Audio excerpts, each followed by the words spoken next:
এমি এতক্ষণে কিন্তু আসলে বান্দরবানের যে সমাবেশ সেটি শুরু হয়ে যাওয়ার যে নির্ধারিত সময় ছিল সেটি কিন্তু আসলে পার হয়ে গেছে। তবে কক্সবাজারের চকরিয়ার যে ঘটনা, সেই ঘটনার প্রেক্ষিতে সেখানে যেহেতু হামলার ঘটনা ঘটেছে, তার জন্য কিন্তু এখানে নেতাকর্মীদের মাঝে আমরা ক্ষোভ দেখছি। পাশাপাশি এখানে তারা বলছেন যে একটি পরিবর্তনের যে স্বপ্ন নিয়ে 24 ঘটেছে, সে পরিবর্তন আসলে কতটুকু হতে পারছে।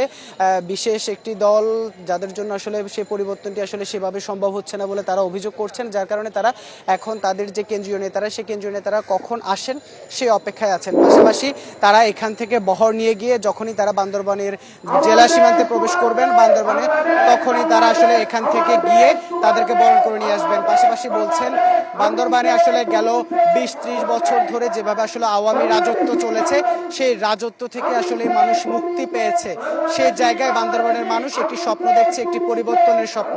সে পরিবর্তন যেন এনসিপির হাত ধরে আসে, সেই বিষয়ে এখানে যারা নেতাকর্মীরা বক্তব্য রাখছেন তারা সেই আশার বাণী এখানে সমাবেশে পথসভা শুনতে যারা সাধারণ মানুষ ভিড় করছেন তাদের উদ্দেশ্যে বলছেন।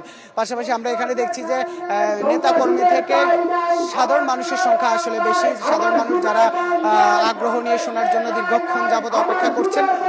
হাসনাত আবদুল্লাহ, সার্জিস আলম, নাহিদ ইসলাম, নাসির পাটোয়ারি সহ যেসব তরুণ নেতৃত্ব, সেসব তরুণ নেতৃত্বের যে বক্তব্য সেটি শোনার জন্য আসলে তারা এখন অপেক্ষা করছেন। পাশাপাশি তারা নাহিদ ইসলামের মুখ থেকে, হাসনাত আবদুল্লাহর মুখ থেকে বান্দরবানের মানুষের পরিবর্তনের জন্য কিছু কথা শুনতে চান, যারা সেই কথাগুলো শুনে যেন আশান্বিত হতে পারে বান্দরবানের মানুষ। দীর্ঘদিন যে উন্নয়নের ছোঁয়া থেকে বান্দরবানের মানুষ বঞ্চিত ছিল, সেই উন্নয়ন পাশাপাশি পরিবর্তন, অর্থাৎ সবচেয়ে বেশি গুরুত্ব দেওয়া হচ্ছে যেটি একটি পরিবর্তন, একটি গুণগত পরিবর্তন। সেই পরিবর্তন আসবে, সেই পরিবর্তনের স্বপ্ন নিয়ে কিন্তু মূলত সাধারণ মানুষরা এখানে এনসিপির যে পদযাত্রায় সমাবেশ সেখানে তারা বক্তব্য শুনছেন, মতামত দিচ্ছেন।